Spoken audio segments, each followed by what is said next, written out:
성부와 성자와 성령의 이름으로 아멘. 하늘을 우러러 사랑을 하느님 아버지 뜻 안에서 스승이신 예수님과 도움이신 성령님과 사랑을 성모님과 성녀세 아버지와 성미칼 대천사와 하늘의 모든 거룩한 천사들과 성인들의 정보를 청하며 기도드립니다. 아버지, 오늘도 예수님과 어머니 하나 되신 성심 안에서 저희의 내적이고 외적인 모든 에너지를 다 쏟아 아버지께 사랑을 드립니다. 또한 저희의 모든 것의 주체가 되어 주시옵기를 간곡한 갈망으로 초원드립니다. 아버지께서 그토록 사랑하시는 인류의 모든 영혼들을, 특별히 아버지가 구원하기를 원하시는 모든 영혼들을 다 그들의 인성을 불러 모아서 예수님과 어머니의 하나 되신 성심을 통해서 특별히 이 마지막 시대의 유일한 피난처 되시는 어머니의 피앗의 망토로 덮어 아버지 뜻에 봉헌드리오니, 사랑하는 아버지, 이제 인류가 주님의 거룩하신 진리만이 참되고 올바르고 완벽한 기준이라는 것을 깨닫고 그것만을 따르고 살아가기를 원하고 갈망하는 인류가 될 수 있도록 그들의 정신과 사고방식 안에 차지하고 있는 모든 마귀를 물리쳐 주시고 이겨주시옵소서. 그리고 이제 제가 사랑하는 저의 조국인 대한민국과 북한의 가련한 동포들과 그리고 선의 세력인 미국의 국민들과 트럼프 대통령과 하나 되고 협력하고 동조하는 그 모든 선의 세력, 이들을 특별히 아버지 세상의 모든 위험강으로부터 보호하시고 지켜주시며 그들 안에 있는 오해와 부작용과 그리고 사고방식의 뒤틀림으로 인해 올바른 인식체계가 없는 것으로 인해 또 진리를 모르는 그 이유 때문에 잘못된 것을 따라가고 있는 그 모든 영혼들을 가여이 여겨주셔서 그들이 주님의 거룩한 진리를 깨닫게 하시고 발견하게 하시고 갈망하게 하시며 그것만이 유일무이한 자신들이 따라야 될 기준이요 이 세상을 다스리셔야 할 아버지의 참된 다스림이라는 것을 깨달을 수 있는 은총으로 축복하여 주시옵기를 갈망으로 청원드립니다. 이 모든 기도 우리 주 그리스도를 통하여 비나이다. 아멘. 성부와 성자와 성령의 이름으로 아멘. 안녕하십니까. 하나님의 뜻 선교의 윤피아수녀입니다. 오늘도 아버지께서는 한결같이 성경을 통해서 저희에게 진리의 나라에 대해서 깨닫게 하시고 발견하게 하시고 이끌고 계십니다. 오늘은 어떤 것을 가르쳐 주실지 기대하는 마음으로 또 갈망하는 마음으로 여러분과 함께 오늘 주신 성경 말씀 보시겠습니다.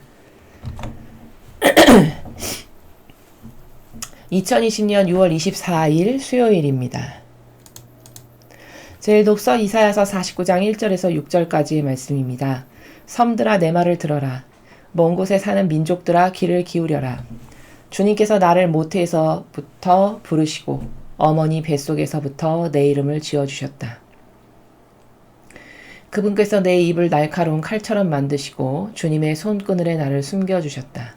나를 날카로운 화살처럼 만드시어 주님의 화살통 속에 감추셨다. 그분께서 나에게 말씀하셨다. 너는 나의 종이다. 이스라엘아, 너에게서 내 영광이 드러나리라. 그러나 나는 말하였다. 나는 쓸데없이 고생만 하였다. 허무하고 허망한 것에 내 힘을 다 써버렸다. 그러나 내 권리는 나의 주님께 있고 내 보상은 나의 하느님께 있다. 이제 주님께서 말씀하신다. 그분께서는 야곱을 주님께 돌아오게 하시고 이스라엘이 주님께 모여들게 하시려고 나를 모태에서부터 주님 종으로 빚어 만드셨다. 나는 주님의 눈에 소중하게 여겨졌고 나의 하느님께서 나의 힘이 되어주셨다. 그분께서 말씀하신다.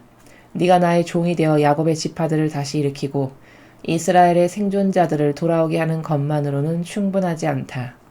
나의 구원이 땅끝까지 다다르도록 나는 너를 민족들의 빛으로 세운다. 주님의 말씀입니다. 하느님 감사합니다.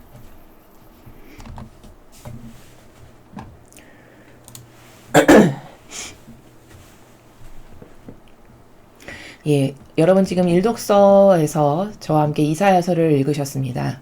제가 다른 강의에서도 많이 말씀드렸지만 먼저 이사야서가 딱 등장하면 이사야서에 대한 개관이랄까요? 개론을 약간 하면 그 이사야 예언자는 예수님께서 탄생하시기 대략 한 750여 년 전에 활동했던 예언자입니다.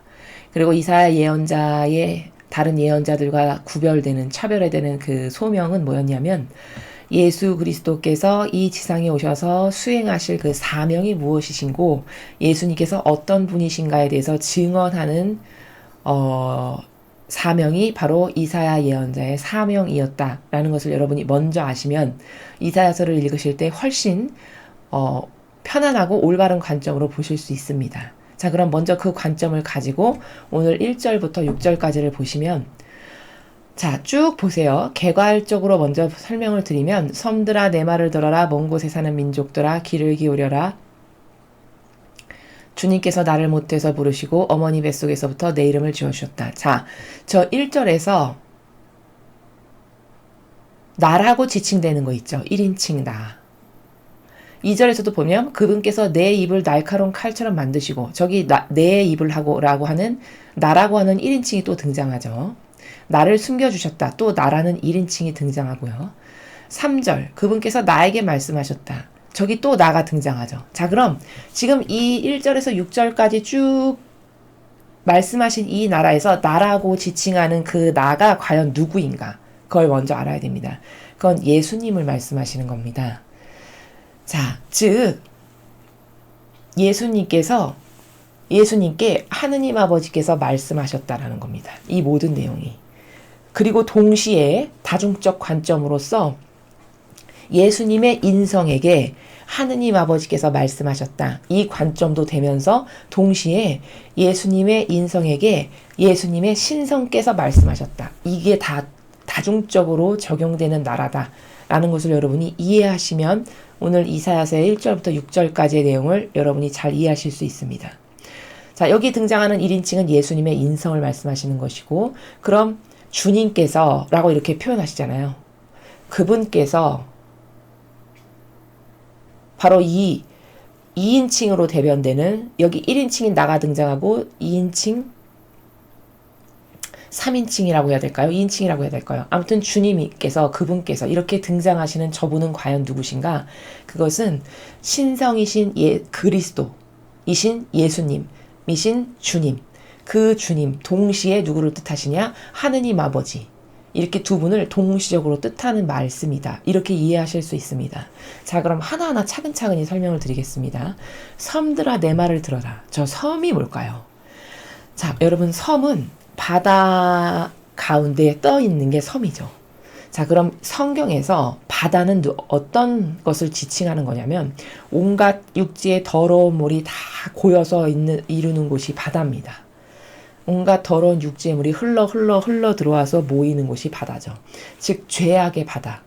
그 바다를 성경에서는, 즉 영적으로는 인류를 뜻합니다. 바다라는 것은. 자, 그럼 그 온갖 더러운 그 오물로 뒤섞인 그 죄악으로 가득한 그 인류 위에 세워진 게 섬이잖아요. 그러니까 이런 인류를 다스리는 세력을 섬이라고 하는 겁니다. 자, 그럼 좀 더 구체적으로 이 인류를 누가 다스리냐? 즉 인간의 뜻이 다스리는 통치를 섬들아 이렇게 말하는 겁니다. 더 구체적으로 이야기하면 영혼을 억압하는 인류를 다스리는 다양한 왕들, 다양한 통치자들, 이들을 섬들이라고 표현한다라는 겁니다. 그래서 세상에 너희가 만든 제도와 전통으로 인류를 억압하면서 다스리는 이 왕들아, 이 통치자들아, 내 말을 들어라. 저기서 내 말은 나는 예수 그리스도를 뜻하시는 것이죠. 먼 곳에 사는 민족들아 귀를 기울여라. 이스라엘뿐만 아니라 먼 곳에 살고 있는 온 인류, 그 온 인류에 살아가는 아버지의 자녀들아 귀를 기울이거라. 지금부터는 내 말을 잘 들어라. 주님께서 나를 모태에서부터 부르시고, 자, 저 주님은 창조주이신 예수님의 신성. 여러분 창세기에 보면 한 첨의 말씀이 계셨다. 이렇게 시작하죠. 그 말씀이 누구십니까? 그게 바로 예수 그리스도시죠. 즉 창조주이신 주님을 한 첨의 말씀이 계셨다라고 하시는 그 말씀이 바로 창조주이신 그리스도를 말씀하시는 겁니다. 주님이라고도 부르는. 바로 1절에 나오는 그 주님이 그때 아버지의 뜻을 받들어서 창조하신 창조주이신 주님인 그리스도를 주님께서라고 말씀하시는 겁니다. 그러면서 동시에 저 주님은 누구를 뜻하시는 것이냐? 하느님 아버지를 동시에 뜻하는 겁니다. 그래서 주님께서라고 1절에 말했으면 하느님 아버지께서 나에게 이렇게 말씀하셨다. 이것도 되고 동시에 예수님의 신성께서 인성인 예수에게 말씀하셨다. 이것도 된다는 겁니다. 그 다중적 의미를 저기 주님께서라고 하는 단어가 같이 가지고 있는 거다라는 겁니다. 그 신성인 창조주이신 그리스도께서 또는 아버지, 하느님 아버지께서 나를 모태에서부터 부르시고, 모태에서부터 부르셨다는 것은 인성의 예수님, 성모님의 태중에 잉태되셨던 바로 그 인성의 예수님을 말씀하시는 거죠. 정말 모태에서부터 수태고지를 듣고 잉태가 되셨죠. 그 모태에서부터 신성이신 창조주이신 주님과 하느님 아버지께서 부르셨다는 거예요. 그리고 그 어머니이신 성모님의 뱃속에서부터 내 이름을 지어주셨다. 맞죠? 왜냐하면 천사를 통해서 이제 아들을 낳을 터이니 그 이름을 임마누엘을 하리라. 그분은 뭐 많은 사람들로부터 이런 핍박을 받을 것이고 미리 예언을 하시잖아요. 미리 다 말씀하셨죠. 바로 뱃속에서부터 이름을 지어주신 거죠. 바로 그 예수님에 대해서 말씀을 하시는 거고,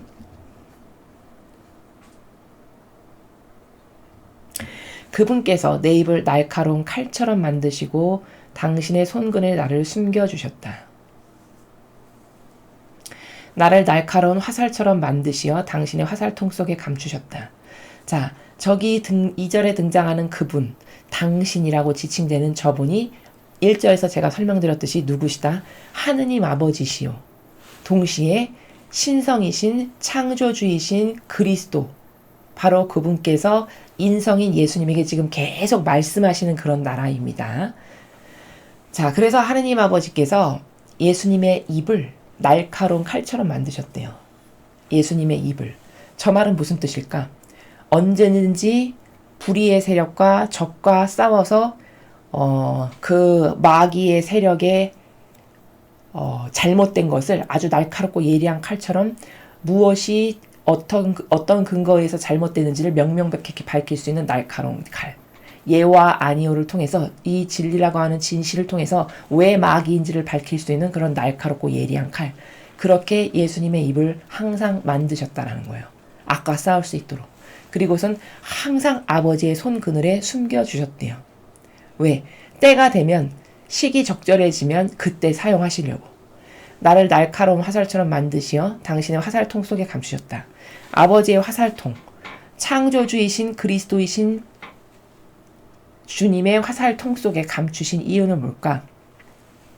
어떤 마귀가 딱 다가왔을 때 요이 땅 자세를 준비하고 있다가 마귀가 근접 거리에 오면 바로 통 속에서 꺼내서 쏠 수 있는 준비 자세로, 항상 그런 대기 자세로, 아까 싸울 수 있는 그 정신의 대기 상태로 나를 만드셨고 감춰놓고 계셨다라고 말씀하시는 것이죠.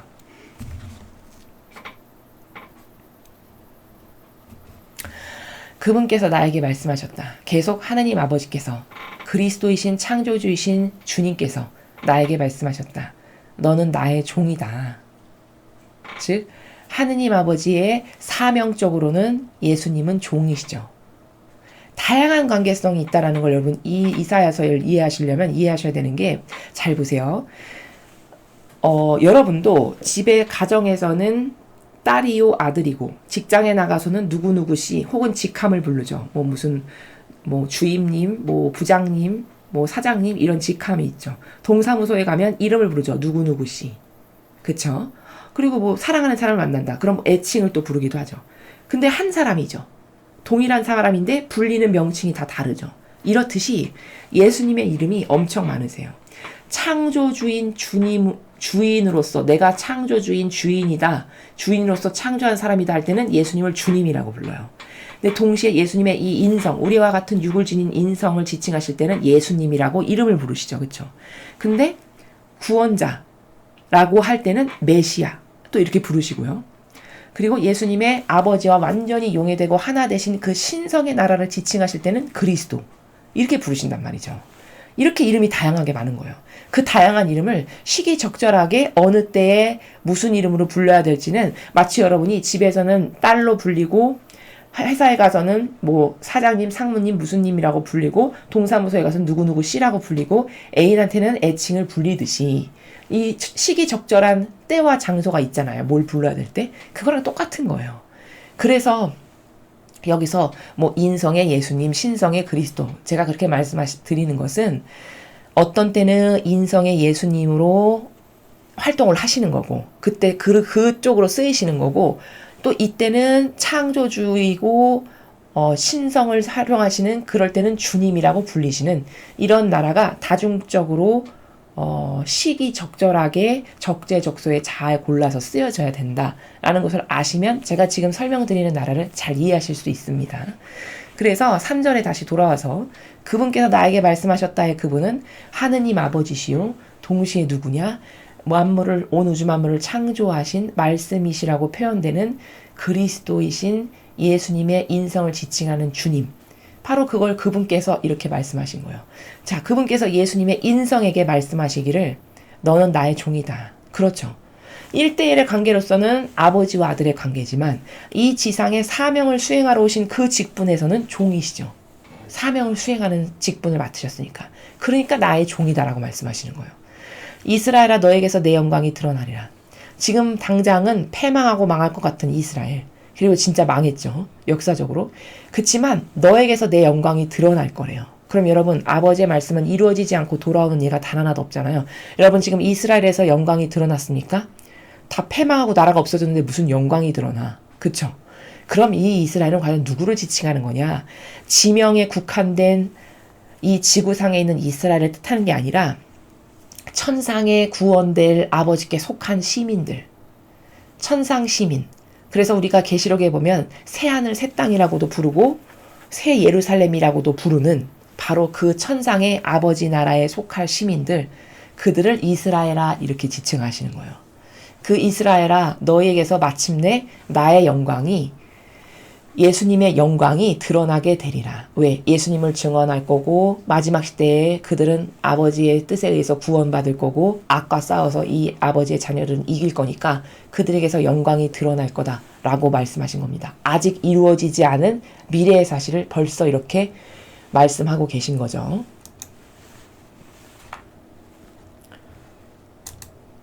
그러나 나는 말하였다. 나는 쓸데없이 고생만 하였다. 허무하고 허망한 것에 내 힘을 다 써버렸다. 여러분, 예수님이 그렇게 십자가에 못 박혀서 돌아가시고 온갖 에너지와 배상과 보속과 철저한 회개와 단 물 한 방울도 남기지 않고 다 쏟으시고 완벽한 배상과 보속을 하고 돌아가셨잖아요. 근데 왜 쓸데없이 고생만 하였다, 허무하고 허망한 것에 힘을 다 써버렸다, 왜 이렇게 말씀하실까? 여러분, 지금 현재 인류의 모습을 보십시오. 거기 예수님이 이렇게 이토록 엄청난 고통과 희생과 배상과 보속을 하셨는데 그것에 대한 결과물인 이 인류를 보면 이런 말씀 안 하시겠습니까? 그쵸? 지금 현실을 바라보았을 때 악으로 치닫기만 하는 이 인류에게 참으로 허무한 거예요. 그 모든 고통을, 이 인류를 지옥 가지 않게끔 하기 위해서 모두가 다 구원돼서 천상의 나라에 가기를 원하셔서 당신이 자원해서 배상과 보속을 그토록 철저히 하셨건만 지옥 가기를 자원하는 영혼이 수두룩하죠. 그것을 보시고 기가 막혀 하시면서 난 참 쓸데없는 거에 대해 고생만 했구나 이렇게 말씀하시는 거죠. 그러나 내 권리는 나의 주님께 있고 내 보상은 나의 하느님께 있다. 그러나 내가 사명을 아버지 뜻 안에서 완벽하게 내 뜻이라고는 요만큼도 포함시키지 않고 충직하게 했으므로 아버지가 그걸 다 아시고 아버지가 나의 권리를 다 찾아주실 거다. 왜? 나는 내 뜻이라고 하는 것은 요만큼도 들어가지 않았으니까. 그 나의 모든 권리와 보상을 아버지께서 다 나에게 주실 거고 아버지는 다 아신다. 이 말씀이죠. 이제 주님께서 말씀하신다. 그분께서는 야곱을 당신께 돌아오게 하시고 이스라엘이 당신께 모여들게 하시려고 나를 모태에서부터 당신 종으로 빚어 만드셨다. 주님께서 말씀하신다. 하느님 아버지께서 말씀하신다. 동시에 저 주님은 누구시다? 아버지의 그 뜻과 완전히 용해되신, 그러므로 아버지의 신성을 나누어 받고 계신 그리스도라고 하시는 창조주이신 예수님의 이름이신 주님. 바로 그 신성의 주님과 아버지를 동시에 지칭하는 거다라는 겁니다. 바로 그 주님께서 뭐라고 말씀하시냐? 야곱을 하느님 아버지께 돌아오게 하려고, 그리고 이스라엘이 다시 모여들게 하려고, 그러려고 모태에서부터 예수님을 종으로, 이 사명을 이루는 종으로 빚어 만드셨대요. 아니 그럼 야곱은 죽은 지가 언제고 이스라엘은 망한 지가 언제고 지구상에서 없어진 지가 언젠데 무슨 야곱을 다시 돌아오게 하고 이스라엘이 모여들게 해. 이해가 안 되시죠? 자, 야곱과 이스라엘은 단순히 한 지명과 한 지파만을 뜻하는 게 아닙니다. 성경은 여러분. 다 이건 상징적 의미예요. 어떤 대명사격. 그러니까 그 야곱과 이스라엘이라고 하는 것은 이 천상의 나라에 아버지께 다시 모든 것이 회복돼서 천상의 시민으로 본연의 자신을 찾고 아버지 나라에 돌아갈 수 있는 허락된 당신께 속한 백성들. 그게 바로 이스라엘이고 그런 축복을 받아 누릴 수 있는 그런 자녀들. 그걸 야곱의 12지파를 대표해서 야곱이다 이렇게 이야기하는 거거든요. 그 축복의 상징을 나타내는 거예요. 야곱이다 하면. 그렇게 축복받을 주님의 자녀들.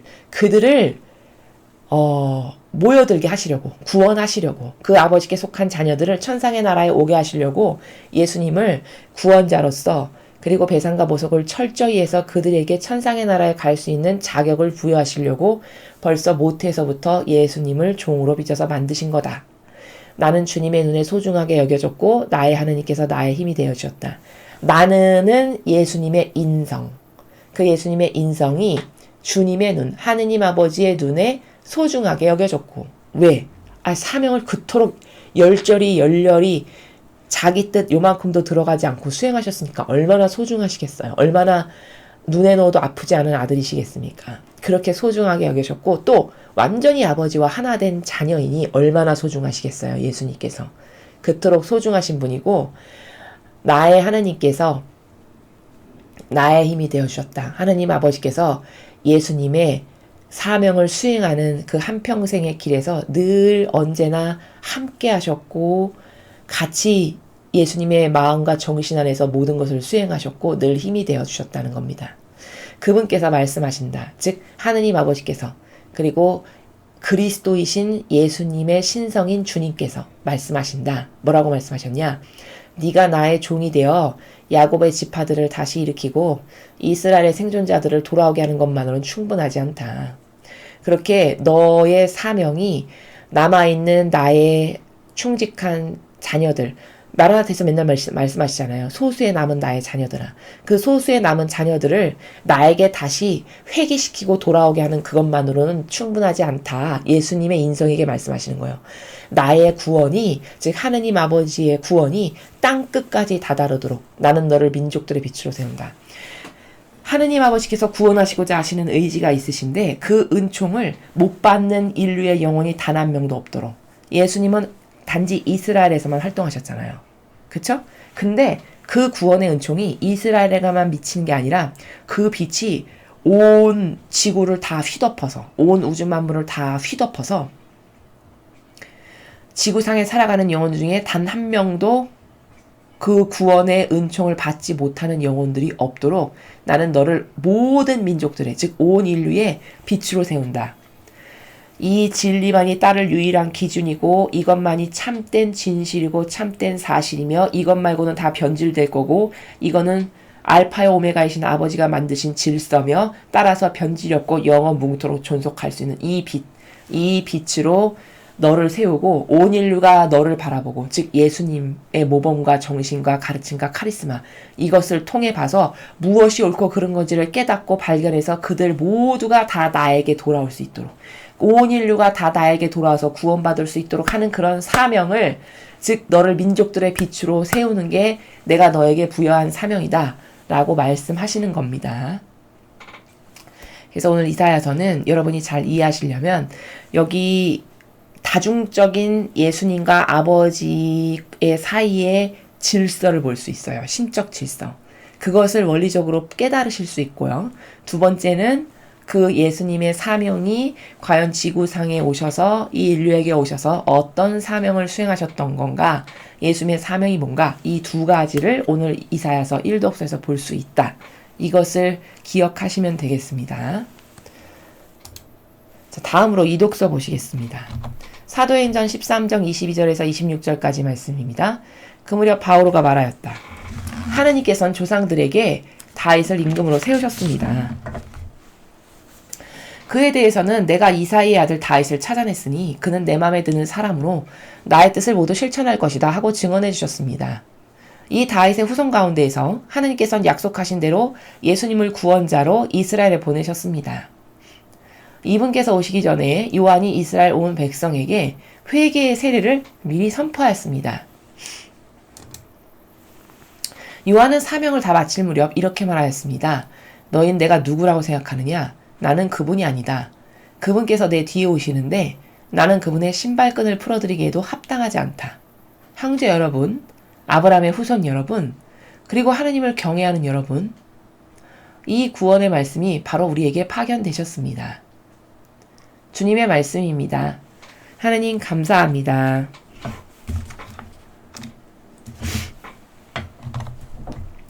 바오로 사도는 뭐 대단한 이야기를 오늘 하시는 건 아닙니다. 바오로 사도가 말씀하시는 건 뭐냐면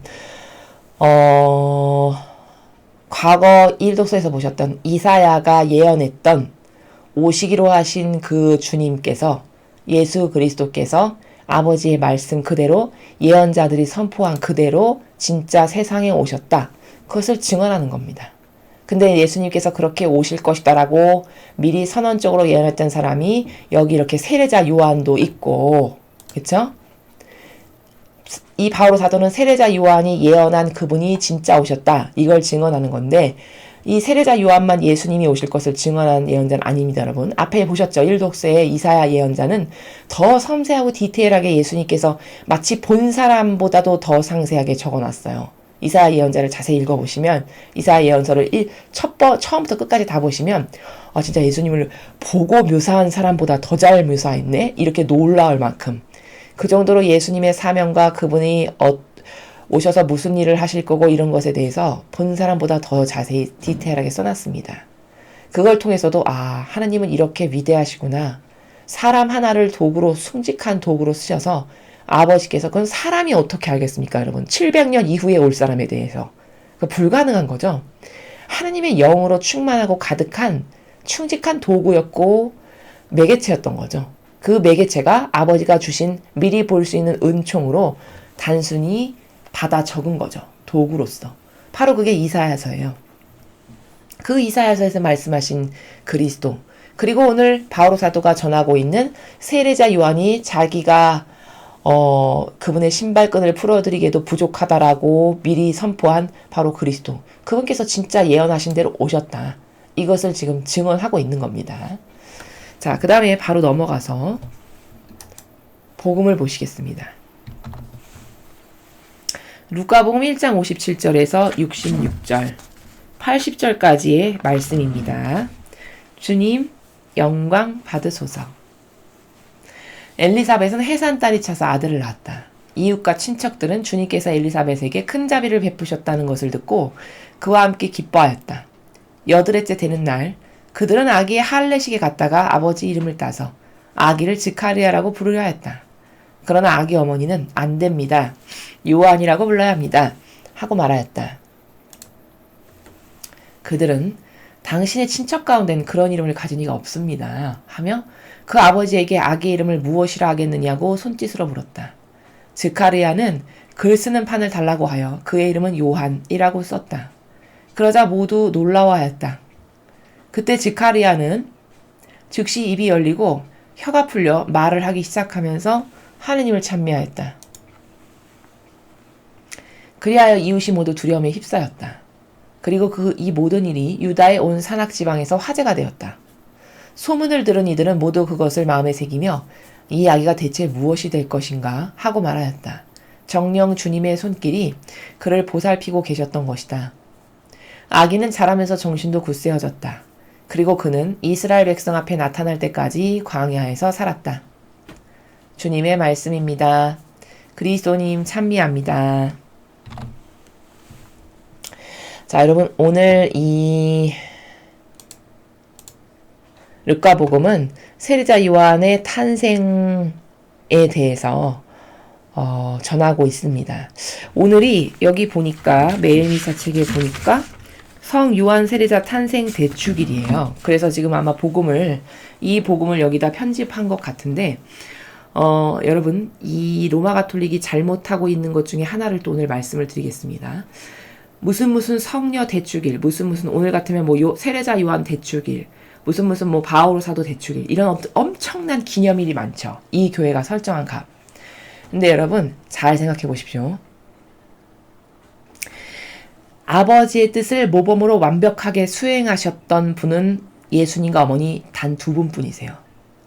인간은 선천적으로 원죄를 가지고 있고요. 인간 그 어느 누구도 아무리 훌륭하고 대단하다고 해봤자 그 원죄로부터 갖고 있는 악 때문에, 그리고 퍼펙트할 수 없다라는 인간의 한계성 때문에 그 어느 누구도 예수님과 성모님과 같은 완벽성의 모범을 어떤 인간에게서도 찾아볼 수 없습니다. 그렇기 때문에 인간에게는 거룩하다라는 단어를 절대 쓰면 안 돼요. 왜냐? 그 거룩하다라고 하는 단어가 가지고 있는 어원에 적합하고 걸맞으신 분은 아버지 한 분뿐이세요. 하느님 아버지. 그 걸맞는 단어를 하느님 아버지가 아닌 인간에게 쓰는 것은 어떤 우를 범하는 것이냐? 아버지께 모욕을 드리는 겁니다. 이래서 그 어떤 대단하다고 하는 성인도 뭐 어떤 기념일을 세워서 예수님과 성모님에 관련된 기념일이 아닌 인간의 어떤 다양한 사명 가운데 수행해서 뭐 성이 됐고 이랬다고 하는 그 사람들의 기념일을 자꾸 만들어가지고 그럼 기념 기둥을 세워가지고 오늘은 그 사람을 기념하는 날, 이런 것을 하는 것은 사실 아버지와 예수님과 어머니께 모욕을 드리는 행위입니다. 왜냐?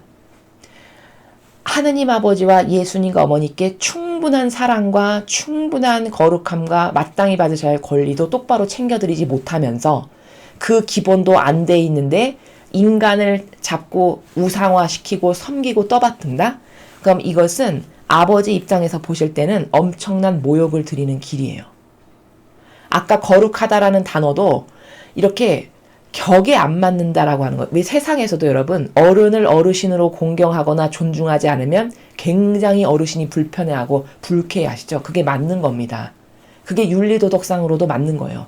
예를 들어 집안에 가장 큰 어르신인 할머님이 계시고 할아버지가 집안에 계신데 그 밑에 자손들이 가장 존중하고 존경해야 되고 사랑을 드려야 될 할머니와 할아버지를 마치 유령처럼 있는 듯 없는 듯 뭐 인사도 안 하고 다니고 무시하면서 휙휙 지나다닌다. 여러분, 그러면 그거는 어떤 것이냐? 이 질서의 나라에서 봤을 때 차라리 없는 것보다도 못한 모욕을 드리는 거예요. 그렇죠. 모셔다 놓고 인식 안 하고 무시하는 행간에서 살면 차라리 모시지 않는 것보다 더 큰 모욕을 드리게 되는 거죠. 마찬가지입니다. 하느님 아버지께서도 마찬가지예요.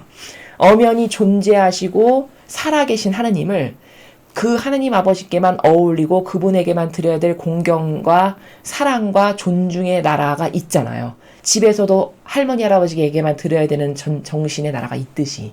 그럼 인간에게도 그럴진데 인간의 질서도 올바른 사람은 그런 질서를 따라야 되는 게 맞는 건데 이건 신적 질서잖아요. 이거 얼마나 더 칼날같이 예리할까요? 그럼 이런 신적 질서의 나라에서 감히 하느님이 계시고 예수님과 어머니가 계신데 이 삼위일체이신 하느님 아버지와 성모님이 계신데 그분들께도 똑바로 해드리지 못하면서 훌륭하다라고 해서 어느 인간을 데리고 와서 기념기둥을 수백 개, 수십 개를 세워가지고 오늘은 무슨 사제 기념일, 오늘은 무슨 사제 기념일, 오늘은 무슨 수도의 무무 기념일, 이런 것을 계속한다. 그럼 그 인간을 우상으로 세우는 것에 해당되죠, 이게. 근데 여러분, 십계명에 보면 우상 숭배하지 말라는 게 지금은 이 로마 가톨릭이 사악하게도 빼버릴 수 없지만 분명히 예전에 오래된 성경책을 보면 두 번째 계명이 우상을 섬기지 말라예요. 첫 번째는 한 분이신 하느님을 마음을 다하고 정신을 다하고 목숨을 다하고 힘을 다해 사랑해라. 이게 첫 번째 계명이고 두 번째 계명이 우상 숭배하지 말라는 겁니다. 이 1번부터 2번까지 이렇게 순서를 매긴 것은 중요도의 순서예요. 얼마나 중요하면 하느님을 사랑하는 게 1번이겠습니까? 그렇죠? 그 다음으로 중요한 게 우상 숭배하지 마는 게 2번이에요. 그럼 이렇게 완벽하지도 않은 인간을 모든 면에서 부족하잖아요. 그 부족한 인간을 갖다 놓고 그것을 우상으로 떠받들면서 거기다가 기도하고 빌고 이렇게 하는 것은 하느님 아버지께 모욕을 드리는 엄청난 일을 하는 건데 사람들이 신적 질서에 대한 개념이 없다 보니까 그게 무엇인지도 모르고 기념하고 심지어 그 무덤에 가서 인간인데 신도 아닌 무덤에 가서 절하면서 이렇게 하는 이런 우를 범하고 있다는 것이죠. 이게 두 번째 계명에 걸린다는 거예요. 그럼 무시하라는 소리냐? 아니요. 절대 그 말이 아닙니다. 여러분, 그 돌아가신 성인 성녀들에게도 그분들의 기념기둥을 세우는 건 그분들에게도 해가 돼요. 왜냐? 여기서 기념기둥을 세워서 마치 신처럼 이런 떠받들고 존중하고 거룩하시네 이러면서 이런 것을 한다. 그럼 그 영혼이 받아야 될 천상에서만 오롯이 받아야 될 상급을 여기서 다 인간으로부터 받는 거죠. 그럼 받을 상을 다 받았다에 해당되죠. 천상에 가서 그분들이 받을 것이 아무것도 없고 오히려 스크래치만 내는 일입니다. 이래서 우상 숭배를 하는 것은 우리에게도 악이고 우상 숭배를 받는 그 영혼에게도 결코 좋은 일이 아니에요. 왜요? 하느님은 모든 것을 숨어서 하라고 하신 나라거든요. 그래야 천상에서 상급을 받을 거 아니에요. 다 드러났는데 무슨 상급을 받습니까? 남들이 다 알게 됐는데. 그쵸? 받을 일이 없죠. 다 드러났으니까. 숨어서 아무도 모르게 아버지만 하시게 한 거여야만 그 순결함과 그 고결성이 입증이 돼서 천상에서 상급을 받을 수 있는 거거든요. 근데 여기서 우상 숭배로 떠받들어줬어. 그럼 그게 다 남에게 알려진 거고 까발려진 거고 다 거기에 부정이 탄 거예요. 영적으로는. 그러니까 천상에서 받을 상급이 없어요. 그러니까 이 성인 성녀들에게도 안 좋은 건데 이 교회는 그런 것도 모르고 끊임없는 기념기둥을 많이 세워요. 그래서 저희 사명은 매일 미사에 적혀 있으니까 뭐 요한 세례자 대축일이라고 표기는 하지만 절대 어떤 인간도 예수님과 성모님과 성령 하느님 아니신 그 어떤 기념일도 하지 않습니다. 이게 신적 질서상 맞는 거예요. 그래서 오늘 요한 세례자 기념일이라고 이렇게 써 있는데 여러분들이 이런 원리를 모르실 것 같아서 미리 말씀을 드리는 겁니다. 그리고 복음은 아마 그 세례자 요한 축일이기 때문에 여기 이렇게 배치를 한 것 같아서 제가 지금 보조적인 설명으로 말씀을 드리는 겁니다. 아무튼 오늘 복음의 중요한 내용은 뭐냐면 여러분 잘 보세요. 여기 세례자 요한의 아버지인 지가리아가 벙어리가 됐잖아요. 그쵸? 그러니까 벙어리가 돼서 말을 못하니까 아기 이름 뭐로 줄 거냐고 하니까 판 갖고 오라고 해서 판에다가 쓰죠. 여기 후미에 나오죠. 판 달라고 해서 요한이라고 하겠다라고 써요. 그냥 사람들이 다 아니 너네 집안에는 요한이라는 이름이 안 어울리는데 우리나라도 그런 거 있잖아요. 무슨 돌림자라는 게 있고 이렇게 각 가문마다 쓰는 고유한 이름이 있잖아요. 그걸 다 배제하고 생뚱맞은 이름을 갖다가 쓰니까 사람들이 놀라는 거예요. 아니 니네 가문에는 그런 이름 쓴 사람 아무도 없잖아. 왜 그걸 쓰냐 이런 거죠. 이를테면. 자, 그래서 그의 이름은 요한이라고 판에다 쓰고 나니까 그 즉시 입이 열리고 혀가 풀려가지고 이제 말을 하기 시작했다라고 전해지고 있어요. 자, 여러분. 이 지가리아, 세례자 요한의 아버지인 지가리아가 벙어리가 된 이유가 뭔지 아십니까? 그거는 이 엘리사벳도 나이가 많은데도 아들을 못 낳다가 아주 늙음하게 아이를 낳게 되죠. 하나님의 은총으로. 그렇게 해서 늙음하게 난 아이가 세례자 요한인데 엘리사벳이 아이를 낳기 전에 지카리아가 그 성전에 들어가서 봉사하는 교대 당번으로서 봉사하는 그런 사제직을 수행하던 사람이었어요. 자기가 그 사제직을 수행하던 당번 차례였는데 하필 그때 주님의 천사가 오신 거예요. 그리고서 너는 이렇게 엘리사벳이 나이가 많지만 이렇게 하느님의 은총으로 아이를 낳게 될 텐데 그때 이름을 세례자 요한이라 하거라 이렇게 천사가 이야기해 줍니다. 근데 그때 지카리아의 반향이 의심하고 믿질 않았어요. 여러분 궁금하시면 성경에 세례자 요한이 탄생했을 때 그때 부분에 가서 잘 읽어보십시오. 지가리아가 믿지 않았어요. 아니, 나이도 많은 여자가 무슨 애를 갖는다는 말이니까 마치 뭐 이런 행간의 나라죠. 그랬더니 천사가 단번에 알겠죠. 영감으로. 그러니까 천사가 너는 때가 되면 이루어질 일을 하느님의 그 뜻이 있으셔서 때가 되면 이루어질 일을 믿지 않았으니 너는 오늘부터 벙어리가 될 거다 해서 그날부터 벙어리가 됩니다. 그래서 지가리아가 벙어리가 된 상태로 지금 계속 말을 못하고 있다가 오늘에서야 이제 요한이라고 이름을 하겠습니다 하니까 그때서야 이제 풀어주신 거예요.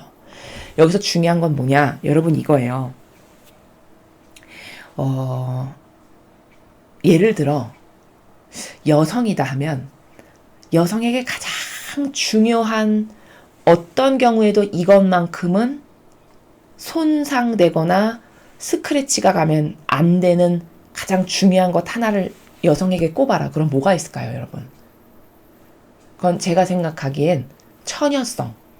이를테면 아직 결혼하지 않은 여인이라면 처녀성이 아닐까 이렇게 생각이 됩니다.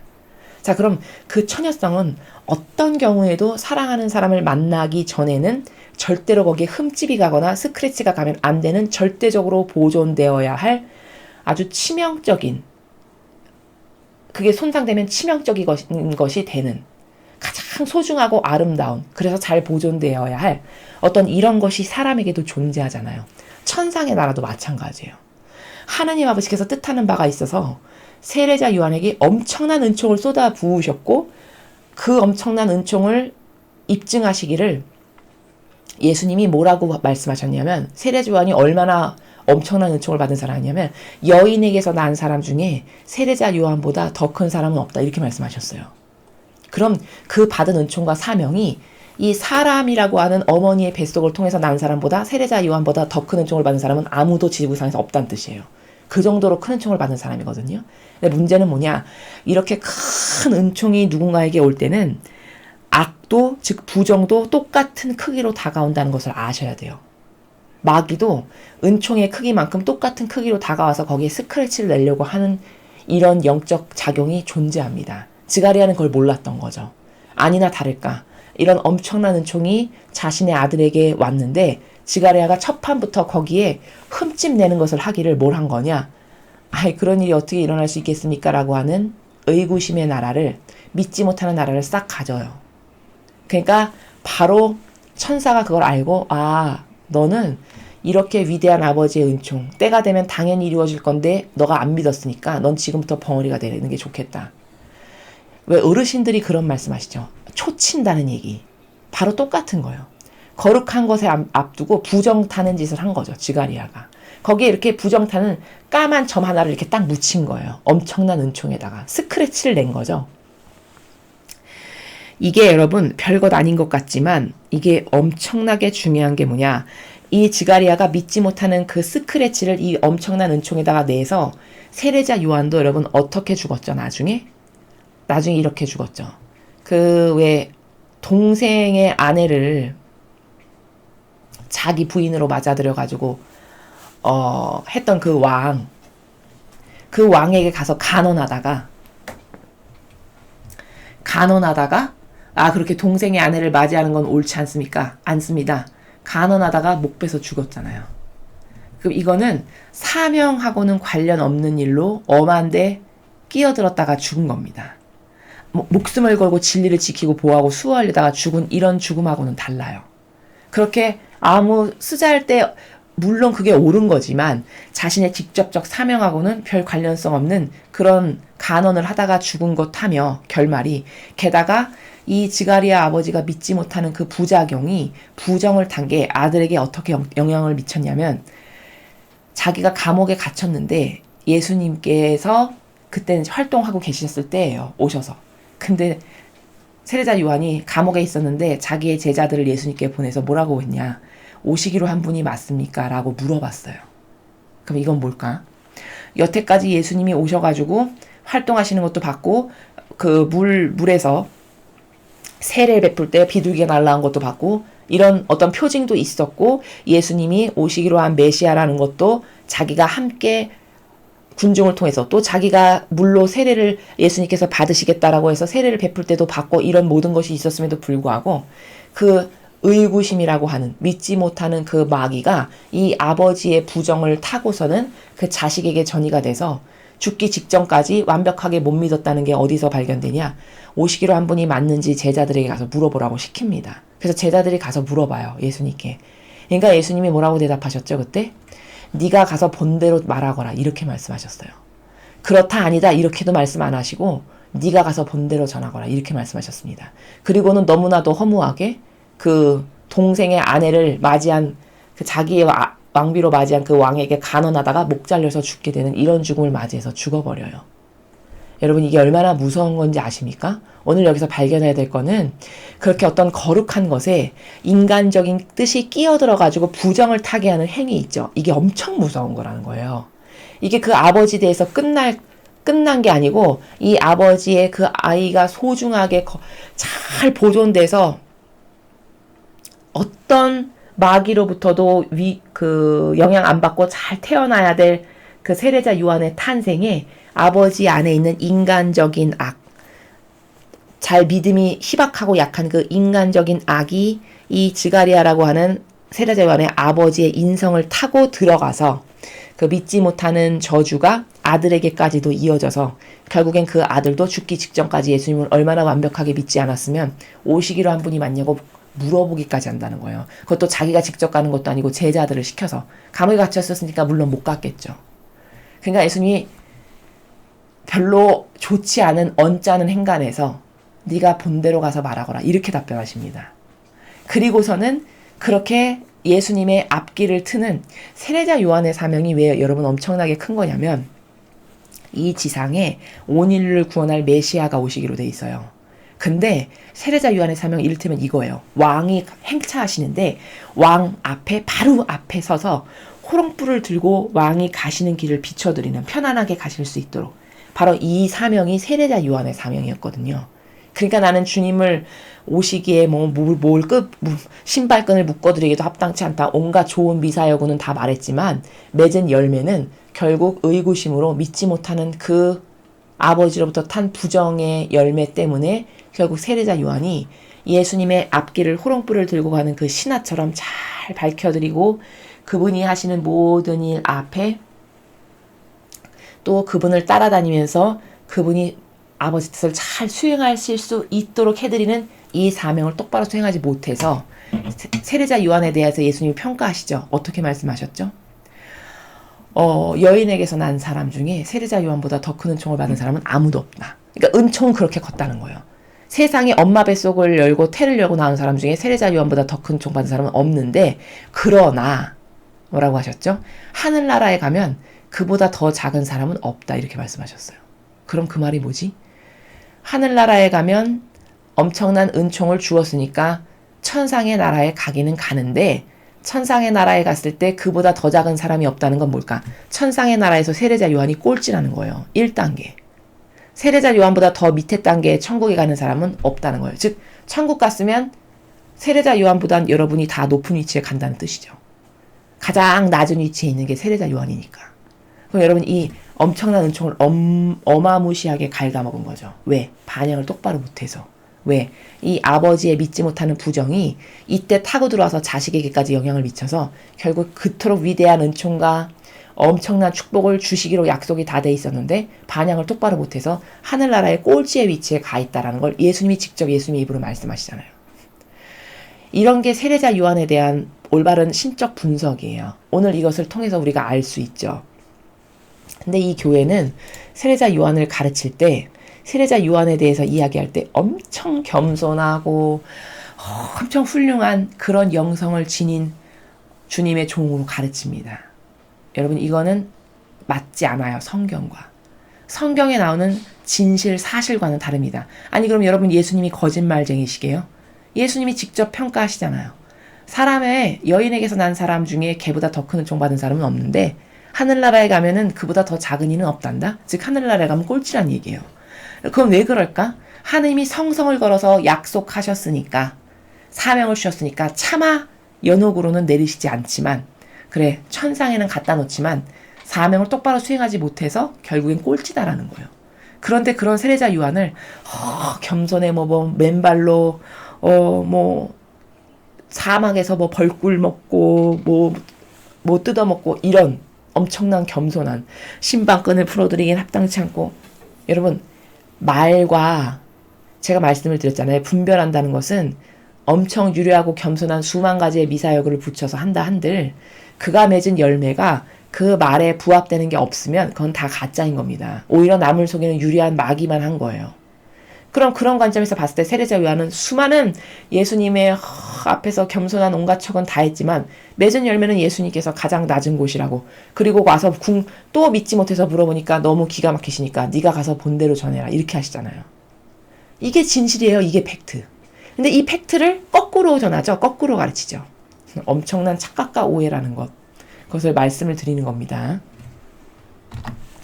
자, 그래서 오늘 우리는 1독서와 2독서와 복음을 보셨는데요. 1독서는 이사야서였고 이사야서는 예수님의 그 사명에 대해서 예수님이 지상에 오셔서 하실 일에 대해서 또 그분은 어떤 분이신가에 대해서 전하는 예언서다.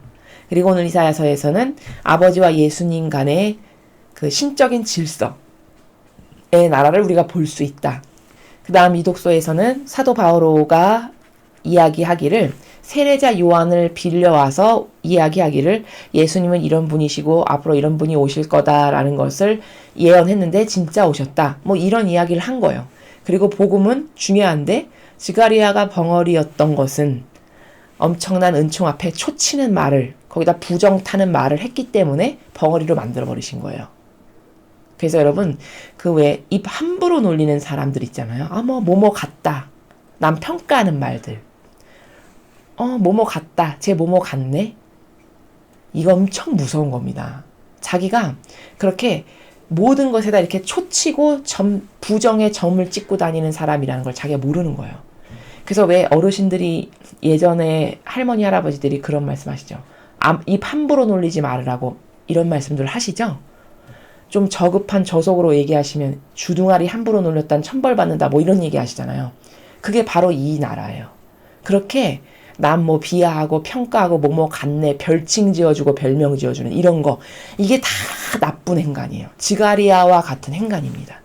그렇게 말로써 부정타게 하는 사람들이 굉장히 많아요. 의외로. 영적으로는 엄청 나쁜 영향력을 남에게 끼치는 게 아니라, 여러분 그렇게 부정타는 말을 해서 누가 손해봤습니까? 지가리아 당자자가 손해봤고 자기 아들이 손해봤죠. 자기 자신에게 돌아오는 일을 자기가 뭔지도 모르고 하는 거예요. 그래서 그렇게 말 함부로 하는 거, 뭐 별칭 짓고 남 판단하고 단죄하는 말, 뭐뭐 같다라고 하는 말, 이런 거 있죠. 이거 굉장히 나쁜 거라는 걸 아셔야 됩니다. 그래서 그 초치는 말이 자식에게도 전이 돼서 자식도 아빠랑 똑같이 믿지 못하는 이 인간적 약점을 타고 악의 역사에서 결국에는 사명을 똑바로 올바로 수행하지 못하고 죽게 되는, 이게 세례자 요한의 운명이었다 라는 것을 여러분이 반드시 명심하시고, 그 소중한 것일수록 침묵 가운데 지킬 줄 알아야 돼요. 절대성으로. 그게 참 중요하다라는 것을 여러분에게 덧붙여서 말씀을 드립니다. 이상으로 2020년 6월 24일 수요일 복음 해설을 마치겠습니다. 감사합니다.